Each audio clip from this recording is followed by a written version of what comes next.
Greetings, fellow gardeners. This is Paul, and today we're going to talk about ASUNTA. Now, it's just under half a pound, or 224 grams. Now, you can see here, it's a beautiful variety, and this is from my friend Linda's plant. So I call this one Linda's ASUNTA because she got the plant from Edgar Valdivia a very long time ago, and she didn't ever remember or ask what ASUNTA version it was. It could very well be a seedling because Edgar Valdivia is a very generous man, and he's given away many ASUNTA seedlings over the years. I have around a dozen, and I'll talk more about them in the future. But that fruit came off of this lovely branch here, which I collected myself yesterday. You can see I have a nice cutting as well. So let's dive right into it. I've never had this, but my friend says it's absolutely delicious. And you can see it's really overripe. So that's a really big bummer, but I mainly want to collect the seeds here because you can see here, I've sprouted some of the seeds. So I have some that I've grafted and some are ungrafted, and it's been since 2019 I've been growing them. You can also see some of the flowers here. Here's a photo of the flowers in 2019. And you can also see the flower that was this season, just recently.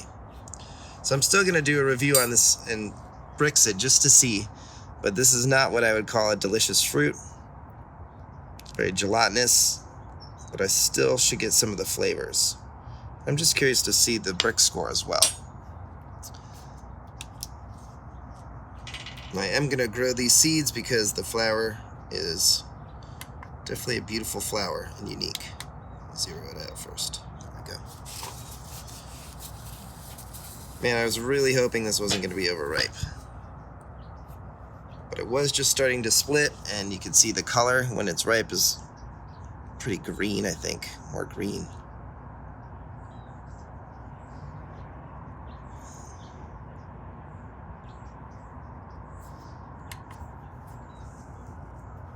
So 17.8, which isn't very impressive, but I know that it will be higher in time. Now you do want to extract the seeds in the center because those will tend to be, it's believed that they have the best DNA. So let's try some of this. I'll tell you what I think. Wow. Really intense of coconut flavors. It's amazing.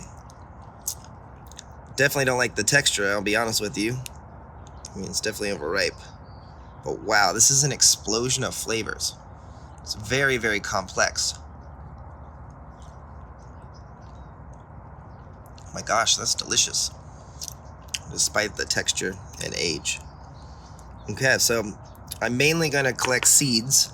So let me show you how I do that now. So let me go get some tools, and I'll show you the easiest way to get your seeds cleaned and ready to grow.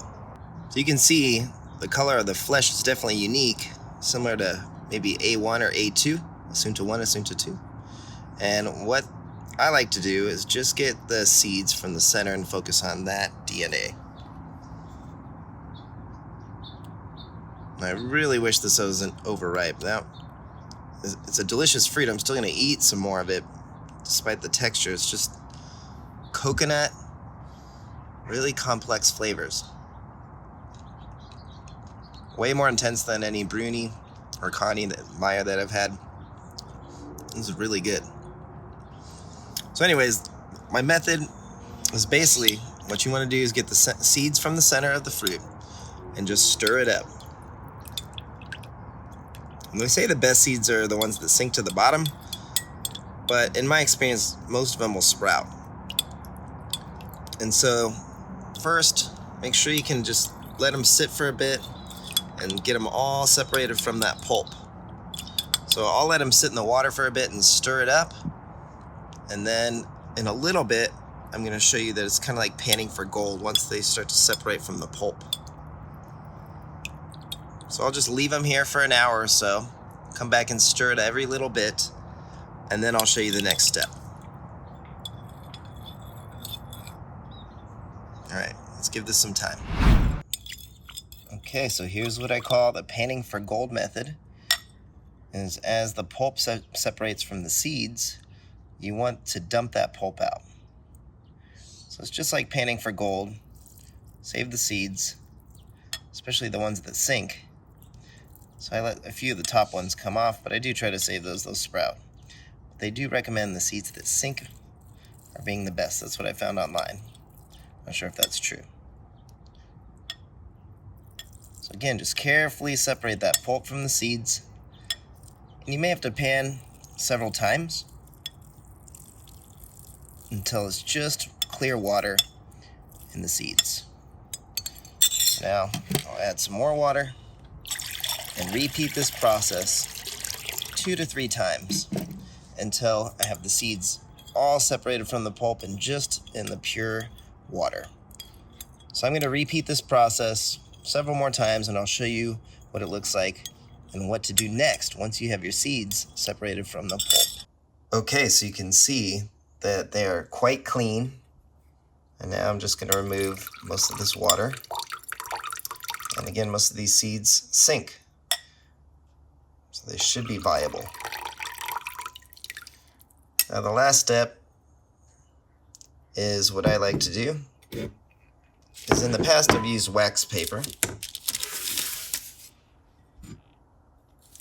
And all I do is just place them there. Now this time I'm going to try to use some parchment paper as well to see the difference. And then you just let them dry out. I mean, you could honestly even just use a spatula. Just be really gentle, you don't want to break the seeds. So I'll get the rest of these out later, but the final step is that all you need to do is just spread them out and let them dry. And again, I usually use wax paper, but this time I'm going to try parchment paper and see if there's a difference. And the key is you don't want them all clumped together because they will kind of stick to the wax, and a little bit of the wax may be removed, but that's okay. So just spread them out. And go ahead and do that now. I'll show you what the end results look like.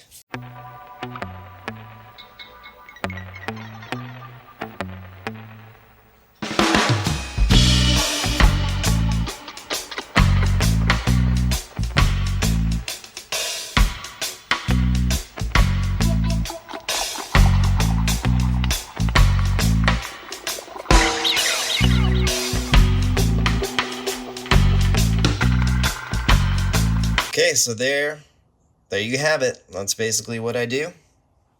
And I let them dry. You can also use a paper towel if you want.